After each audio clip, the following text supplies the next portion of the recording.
Dear students, आज मैं आपको थर्मोडायनामिक्स का जीरोथ लॉ और फर्स्ट लॉ के बारे में बताऊंगा। यानी शून्यांकी नियम क्या होता है उसका और उसका प्रथम नियम क्या है। तो पहला हेडिंग आप डाल लीजिए, ऊष्मागतिकी का शून्यांकी नियम या शून्यवां नियम भी कहलाता है। ये first law of thermodynamics, zeroth law of thermodynamics. Zeroth law क्या होता है कि अगर कोई भी दो थर्मोडायनामिक सिस्टम है, वो अलग अलग थर्मोडायनामिक सिस्टम हैं और वो किसी तीसरे सिस्टम के साथ जोड़ दिए गए हैं, तो वो तीनों सिस्टम तापीय साम्य में होंगे। यानी उनका जो टेम्परेचर होगा वो सबका समान हो जाएगा। थर्मल इक्विलिब्रियम की पोजीशन कहलाती है, वो थर्मल इक्विलिब्रियम में होंगे। ये जैसा आपको फिगर में दिखाया गया है, हमारे पास ये दो थर्मोडायनामिक सिस्टम हैं, एक सिस्टम ए है और एक सिस्टम बी है।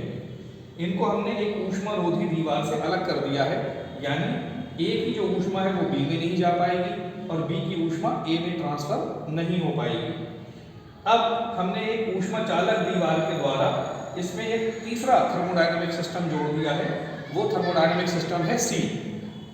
तो ये जो दोनों थर्मोडायनामिक सिस्टम है ये अलग अलग टेम्परेचर पर है और ये सी, इसका टेम्परेचर अलग है, लेकिन ये ऊष्मा चालक दीवार है। यानी इस ऊष्मा चालक दीवार का मतलब क्या हुआ कि बी की ऊष्मा सी में जा सकती है और सी की ऊष्मा बी में आ सकती है।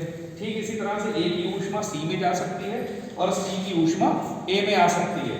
तो ये दो थर्मोडायनामिक सिस्टम अलग अलग टेम्परेचर पर हैं, लेकिन जब इसको तीसरे थर्मोडायनामिक सिस्टम के साथ जोड़ देंगे तो ये तीनों थर्मोडायनामिक सिस्टम्स ये थर्मल इक्विलिब्रियम की पोजीशन में आ जाएंगे। ये थर्मोडायनामिक सिस्टम तीनों जो है ये थर्मल इक्विलिब्रियम पोजीशन में होंगे, तापीय साम्य में होंगे। ये दोनों अलग अलग जो सिस्टम है ये तीसरे सिस्टम के साथ थर्मल इक्विलिब्रियम यानी तापीय साम्य में आ जाएंगे। ये ऊष्मागतिकी का शून्यांक नियम कहलाता है। अब हम बात करेंगे फर्स्ट लॉ की, ऊष्मागतिकी का प्रथम नियम, फर्स्ट लॉ ऑफ थर्मोडायनामिक्स। तो इसमें क्या है, हमने एक थर्मोडायनामिक सिस्टम ले लिया है। इसमें हमारे पास एक बर्तन है, इसमें कोई भी गैस हमने ले ली है या कोई लिक्विड भी ले सकते हैं। इसके ऊपर एक पिस्टन लगा है, ये पिस्टन इस बर्तन में आगे पीछे खिसकाया जा सकता है।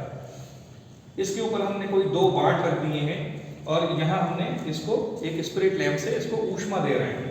तो होता क्या है, जब हम ऊष्मा दे रहे हैं, मान लिया हमने ये ऊष्मा Q दी जा रही है, तो ये दो काम करती है। जो ऊष्मा इस सिस्टम को दी जा रही है ये दो कामों में खर्च होती है। किस किस काम में खर्च होती है?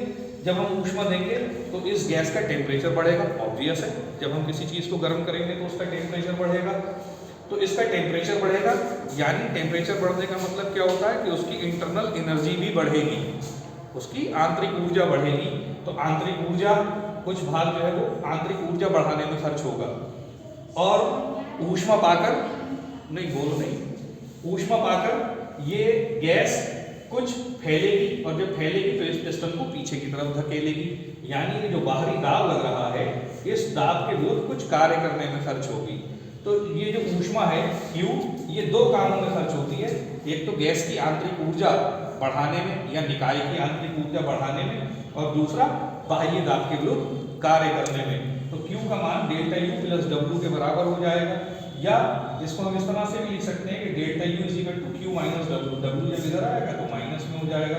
तो ये जो आंतरिक ऊर्जा में परिवर्तन है, ये दी गई ऊष्मा में से हम घटा देंगे किया गया कार्य। ये ऊष्मागतिकी का प्रथम नियम कहलाता है। तो इसकी परिभाषा किस तरह से लिखेंगे कि किसी भी थर्मोडायनामिक सिस्टम को दी गई ऊष्मा दो कार्यों में खर्च होती है।